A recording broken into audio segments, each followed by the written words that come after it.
Hare Krishna to you all friends, this is Krishna Lavanya దత్త. ఈరోజు మనం భగవద్గీతలోని 3.37 శ్లోక చదువుకుందాము. First మనం ప్రేయర్ చేసుకుందాము. ఓం నమో భగవతే వాసుదేవాయ. ఓం నమో భగవతే వాసుదేవాయ. ఓం నమో భగవతే వాసుదేవాయ. ఓం అజ్ఞానాతిమిరంధస్య జ్ఞానాంజనాశలాకయా చక్షురున్మీలితాం येन తస్మై శ్రీ గురవే నమః. జయ శ్రీ రాధే కృష్ణ. హరే Krishna. Please take your Bhagavad Gita as it is. Text number 37, third chapter, text number 37. Okay. శ్రీ భగవానువాచ కామయేషా క్రోధయేషా రజోగుణసముద్భవః మహాశనో మహాపాప్మా విద్యైనం ఇహ వైరిణం. మళ్ళొకసారి.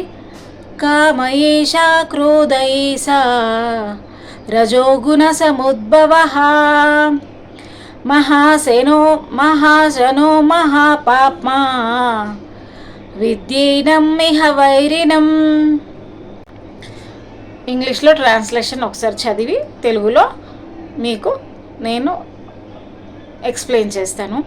The supreme personality of God head said, it is lust only Arjuna which is born of contact with the material mode of passion and later transformed into wrath, and which is all devouring sinful enemy of this world.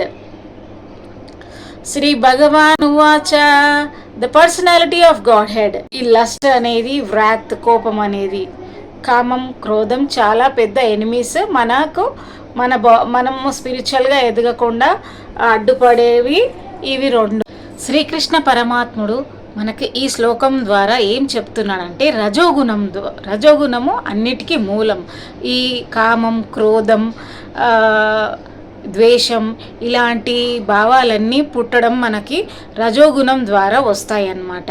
కాబట్టి ఈ ఎప్పుడైతే మనకు మనం రజోగుణం, సత్వగుణం అంటే ఎప్పుడు మనము భగవంతుని కోసం చింతించడం, భగవంతుని శ్లోకాస్, భగవంతుడు చెప్పిన భగవద్గీతలోని ఇన్స్ట్రక్షన్స్ ఫాలో అవ్వడము, ధర్మ మార్గంలో నడవడం, ఇవన్నీ మనకు సత్వగుణంలో చేసే పనులు అన్నమాట. ఎవరైతే మనుషులు రజోగుణంలో వెళ్తారో వాళ్ళకి కామం, క్రోధం వచ్చేస్తుంది. కామం దాని నుండి క్రోధం వచ్చేసి వాళ్ళకి మైండ్ పని చేయదన్నమాట. మైండ్ పని చేయనప్పుడు వాళ్ళు ఏం చేస్తున్నారో వాళ్ళకి అర్థం కాదు. అప్పుడు వాళ్ళు పాపంలన్నీ చేస్తారన్నమాట. అందుకనే ఈ భౌతిక ప్రపంచంలో చాలామంది లస్ట్తో చాలా చెడు పనులు చేయడం, ఆ చెడు రజోగుణం నుంచి బయటికి వచ్చి సత్వగుణంలోకి వచ్చి భగవంతుని శరణాగతి పొందాలి. అప్పుడు మన లస్ట్ అనేది మనము ఎప్పుడైతే భగవంతుడి వైపు తీసుకెళ్తామో అప్పుడు మనకు అది ఫ్రెండ్ అవుతుంది అన్నమాట. భౌతిక ప్రపంచంలో ఉన్న మనుషుల మీద, వస్తువుల మీద కానీ ప్రేమ, కోరికలు పెట్టుకుంటే అవి తీరకపోతే కోపం ఎక్కువైపోయి దానివల్ల చాలా పాపాలు చేస్తారనమాట. ఫర్ ఎగ్జాంపుల్ ఈ మధ్యలో మనం న్యూస్లో చూస్తూనే ఉన్నాము. వన్ సైడ్ లవ్ అని, లవ్ ఫెయిల్యూర్ అని, వాళ్ళు సూసైడ్ చేసుకోవడం కానీ, ఎదుటోళ్ళని చంపడం కానీ, ఇలాంటివన్నీ పిచ్చి పనులు. ఎందుకంటే ఆ కోరికలు తీరనప్పుడు వాళ్ళు ఏం చేస్తున్నారో వాళ్ళకి అర్థం కాదు. కోపం ఎక్కువైపోయి ఆ పిచ్చిలో వాళ్ళకి మైండ్ పనిచేయదు.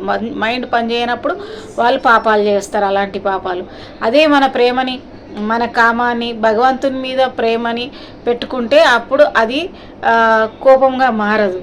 అప్పుడు మనం భగవంతునికి సేవ చేస్తాము, భగవంతునికి డెకరేట్ చేస్తాము, భగవంతునికి అభిషేకం చేస్తాము, మంచి బట్టలు వేస్తాము, మంచి ఫుడ్ ఆఫర్ చేస్తాము భగవంతుడికి. ఈ విధంగా మన కామాన్ని భగవంతుడి మీదకి భగవంతుడి పైకి ట్రాన్స్ఫార్మ్ చేసుకుంటే అది మనకు ఫ్రెండ్గా మారుతుందన్నమాట. కాబట్టి ఎప్పుడైనా భౌతిక ప్రపంచంలో ఉన్న మనుషుల మీద కానీ, వస్తువుల మీద కానీ కామం వచ్చిందంటే అది మన ఎనిమీ అని దాన్ని కంట్రోల్ చేసుకుంటే అప్పుడు మనకు కోపం కూడా రాదు. ఆ ప్రేమని మనం భగవంతుడి మీదకి డైవర్ట్ చేసుకుంటే అప్పుడు ఆ కామం, ఆ డిజైర్ మనకు ఫ్రెండ్ అయిపోతుంది. భగవంతుడు ప్రేమలో మనము నిమగ్నమై భగవంతుడు సేవ చేసుకుంటూ ఏ పాపం చేయకుండా ఎప్పుడు భగవంతుడు ద్వారా రక్షింపబడతామన్నమాట. సో ఫ్రెండ్స్, ఇప్పటి నుంచి మీరు కూడా ఎప్పుడైనా మీకు కామం, క్రోధం వస్తే బయట ప్రపంచం మీద, అందులో ఉన్న మనుషుల మీద కానీ వస్తువుల మీద కానీ ఇది రాంగ్ డైరెక్షన్లో పోతున్నాను నేను, తప్పు అని ఆ రజోగుణం నుంచి సత్వగుణంలోకి డైవర్ట్ అవ్వండి. భగవంతుని మీద మీ ప్రేమను డైవర్ట్ చేసుకోండి. ఆ భగవంతుడే మనకు దిక్కు, ఆయననే మనకు అన్ని విషయాల్లో హెల్ప్ చేస్తాడు. ఎప్పుడు ఏం కావాలో అన్నీ సమకూరుస్తాడు. కాబట్టి భగవంతుడి అందే మన ప్రేమను డైవర్ట్ చేసుకుంటే మనకి ఎప్పుడు ఏ కోపం రాదు. ఎప్పుడు భగవంతుడి సేవలో ఉంటే, ఆయన ధ్యాసలో ఉంటే అన్నీ ఏ టైంకి మనకి ఏం కావాలో అన్నీ మనకు భగవంతుడు సమకూరుస్తూనే ఉంటాడు. మనం లైఫ్ లాంగ్ హ్యాపీగా బతుకుతాము ఈ భౌతిక ప్రపంచంలో ఏ బాధలు లేకుండా. Shri Krishna to you all.